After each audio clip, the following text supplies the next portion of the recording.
So today marks the very first state of play for 2025. We were informed just 24 hours prior to the show that a state of play would be the very next day. So it all kind of caught us by surprise on what titles they would show or the amount of titles that they would show. However, the one thing that Sony did announce when they announced this state of play was that the show was going to be roughly 40 minutes plus. So rumors ran rampant on what would be shown, especially coming from Xbox, but this show was mainly almost 100% third party, with a little sprinkle of first party in there. There was a total of 29 games shown off. 29 games in total, with 2 of them being first party games, and the rest were pretty much just a mixture of third party and indie games. Now, from the last 24 hours, there were a lot of rumors circulating that Xbox would have a large presence in this state of play, announcing close to 5 or 6 titles, when in reality, not one Xbox game title was shown off. Personally speaking, I was expecting to see the release date for Forza Horizon 5. They must be planning to show that at another showcase, or to probably just tweet it out as to what that spring release date will be. We'll find out in due time. Between now and April, we'll definitely find out when that game actually is going to be released for the PlayStation 5. But right now, this showcase, this state of play, showed no Xbox games whatsoever. It was all third-party games and indie developer games, as well as 2 first-party titles from Sony. So it came to my surprise, and maybe there are a few upset people about it. I can't say that I'm upset about it, but I'm sure there were people that were expecting these announcements and nothing was shown. So another showcase or another presentation is to be had for these Xbox titles. We'll find out in due time. Whenever Microsoft and Xbox will be ready to drop those titles, either through a YouTube advertisement, a tweet, Instagram, whatever social media platform they plan to release that information on, I'm sure we'll all be notified between now, which is February, and spring, which should be the middle of April. So stay tuned for that. Xbox will not be quiet for very long. Just be a little bit patient and we'll hear when those titles get release dates. As I just mentioned, there were 29 titles shown off today, 2 of them being first party titles, and the rest were third party and indie games. So what I decided to do was to select about 6 very impactful titles. Now, there were more than 6 impactful titles. Let me just say that. Let me just stress that. I have decided to narrow down 6 titles that were impactful to myself, and I would like to share that in this video and take the time to talk about each one of those 6 titles in slight detail and show off some of the footage that they've shown at this state of play. But in my opinion, these 6 titles are the most impactful to myself that I really want to play. So without further ado, we'll start from the least impactful all the way to the most impactful. Metal Gear Solid Snake Eater. So for those that are very familiar with the Metal Gear Solid franchise, Metal Gear Solid Snake Eater, which is Metal Gear Solid 3, originally debuted on the PS2. I believe it also got ported to PS3, but it was definitely exclusive to the PS2. Never hit Xbox 360 or consoles beyond. Here it comes now for PS5, but also this game is not exclusive to PlayStation. This will be on the Xbox as well. It even showcased during one of Xbox's showcases. So Snake Eater, Metal Gear Solid Snake Eater, which is really Metal Gear Solid 3 Snake Eater, debuts August the 28th for the PlayStation 5 as well as the Xbox Series consoles, and possibly the PC. Now, Supermassive Games has shown their latest title that they were working on called Directive 8020. It is a story-driven horror survival game in space. It probably will remind players of the Alien franchise as well as Dead Space. This game will be very story-based driven, just like their previous Dark Pictures universe games. So whatever decision that you make, last-second decision making, will weave the game's storyline in multiple directions. This game will probably more likely have multiple endings, just like their other Dark Picture universe games.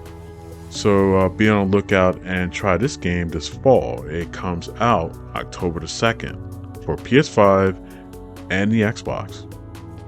Coming up next is Borderlands 4 from Take-Two Interactive. We had our first look at Borderlands during the Video Game Awards, 2024's Video Game Awards. We got a first-hand look at that game's extensive gameplay. Saw a gameplay trailer for it, and it looked pretty good back then. It will remind you of the other Borderlands. It's cel-shaded with a hint of realism in as far as this game's physics. The game's humor is probably going to be off the scales, just like the other previous games, so get in a good laugh while you're getting in some good kills. Borderlands 4 debuts September the 23rd for the PS5, as well as the Xbox. This game is not exclusive. I have to say I'm pretty excited about this next title, and it's very impressive. Visually, it's very impressive. This is Shinobi Art of Vengeance. It's from the same developers that developed Streets of Rage 4 a few years back. I would say about 4 years back. This game is a side-scrolling, hand-drawn. The art style looks very hand-drawn, just like Streets of Rage. And the artwork is very unique looking. I love the way it looks. And it's probably going to play just as fast and furious as like the other side-scrolling Shinobi games. No doubt the game's difficulty is going to be just as difficult as the other Shinobis, especially when you think of Revenge of Shinobi Part 2 from the Genesis. If it's anything like that game, it's going to be a difficult game, but at least it's going to be blazing fast. This is probably the fastest looking Shinobi game I've ever seen, so yeah, difficulty is probably going to be up there with Ninja Gaiden. We'll see. We'll see when this game debuts August the 29th of this year for the PS4, PS5, as well as the Xbox. Next up is Monster Hunter Wilds from Capcom. This role-playing strategy game that this franchise dates back to PlayStation 2. This is a pretty old franchise, all the way back to 2004 from the PlayStation 2. It's pretty old, and over the decades and over the years, this game has grown a huge audience over in Japan, as well as over here in the Western market. So yes, this franchise has been pretty popular and it's been around, and Capcom has made another one. This one's Wilds. It's an action strategy role-playing game, probably considered a JRPG, maybe a little bit, or maybe not. Maybe it's not considered a JRPG because you don't really have characters like with big eyes, but it's definitely along the veins of, say, their version of Final Fantasy. Capcom's version of Final Fantasy mixed with Pokemon, that's this game. So if you like Pokemon and if you like Final Fantasy, splice them together. You got Monster Hunter. Monster Hunter Wilds. This game debuts February the 28th for PS5, the Xbox, and PC Steam. Which brings us to our final game, the most impactful game of this state of play. In my opinion, that would be Housemarque's Sorrows. We don't know too much about this game, but if I'm going to go by just the visual presentation of this trailer, this game is probably going to be another roguelite shooter along the same vein as Returnal. The game's project director came out on camera to mention that everything they've learned from their previous titles, especially Returnal, has led to this game's development, and that this game is going to be a single-player, third-person action shooter, probably a sci-fi shooter as well. At first glance, it kind of made me think a little bit of Redfall. just a little bit. But Redfall was a multiplayer game, and this has been a single player game, so it's not going to play like Redfall at all. At least it shouldn't. So the director said we would get a first look at this game later in the year, either this summer or it's going to be in the fall. This game will be a 2026 release for the PlayStation 5 as well as the PS5 Pro. Like previous State of Plays, this State of Play was pretty much straightforward with trailer after trailer with a little sprinkle of game directors and personnel to come on screen to speak briefly about their title and some of its features and functions before cutting to the next trailer. Pretty much what we would expect from a standard State of Play. Now, these State of Plays, I wouldn't really categorize them as a full-blown high production value showcase.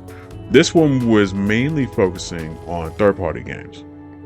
Sony did show 2 first-party games.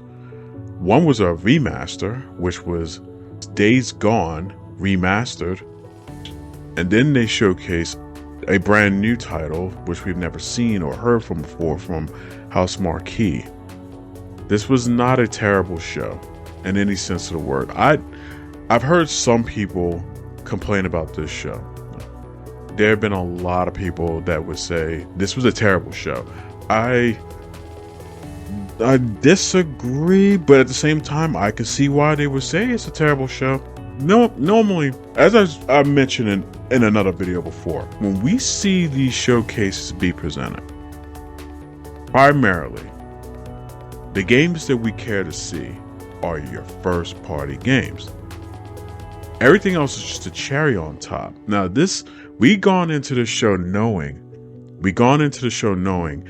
it was primarily going to be third party games. Now, even knowing that, going to these shows, even knowing that, you still want to see first party titles, which they did show off. They didn't show off gameplay for their brand new IP, but they showed a teaser trailer to whet our appetite for when we can see the actual gameplay later. They only showed 2 first party games in a 40-minute State of Play show. Am I disappointed about that? No, but I would like to have seen minimum 4 first party games, whether or not they were remasters or not, which I don't care to see remasters or remakes. But if they could have shown us, 2 brand new IPs, that would have been a little bit better. I would grade this show a little bit better than what I planned to give it. It was a very average to okay State of Play. This is definitely not your best State of Play, Sony, but I can see where you were coming with the amount of support that you received from third parties and indie developers. So it's a good effort on their part. It's a good effort, but a lot of your fan base want to see the first party titles. Let's just not get it twisted. We see these shows, we watch these shows for your first party. That's just the way it is. That's how it's always going to be. Third party is nice. Indie games are nice too. We want to see more of your first party. And this is what leads to my grade. So if I'm gonna grade this State of Play strictly for what it was and not what it was rumored to be, on a scale of 1 to 10, 1 being terrible, 10 being excellent, this show is a solid 7. It's just above average. You just made above average. Now, if you didn't show Sorrows and you just ended the show with Days Gone Remaster, yeah, this probably would have been graded a 5 or a 6 if you did not show House Marquee's brand new IP. So I'm happy to see that. I'm going to be even happier to see the actual gameplay. But I'm glad. I'm just pleased that a new IP was announced. But yes, overall, this show is a 7. I believe you're going to see a lot of players that feel that this show was either okay or a big disappointment. And I can understand why. I can understand their disappointment. They want to see more. They want you to really hone in on your shows just showing first-party titles with a sprinkle of third-party. They want the opposite. They want to see your titles as priority before you show off the third-party titles or your indie games. But I could be wrong. Let me know down in the comments how you feel about this show. What would you grade this show? I'm really curious on what everyone felt about this showcase, because I'll be perfectly honest with you guys. Sony shows these state of plays very, very far and few between. So this is our first one of the year, February. They plan to do another state of play for one game. I think it's going to be in a couple of months. They're going to show that maybe before May. And then we'll be lucky if we get another state of play in September. And that is it. 3 state of plays in a year. It's been a long time since we actually seen a full-scale, high production valued PlayStation showcase that wasn't a state of play. And you bring those back? We're hungry for it. Your audience is definitely hungry for it. So why not just do one? Unless you really have nothing more to show. I am sure you guys have a lot more of other stuff to show. So show it off. And we'll be waiting. We'll be sitting right here waiting for you to show off a legit high profile, high production value PlayStation showcase. I'll be waiting, and so the rest of the world will be waiting. And with that being said, I'm Musical Weapon. Come back again. We'll do this again.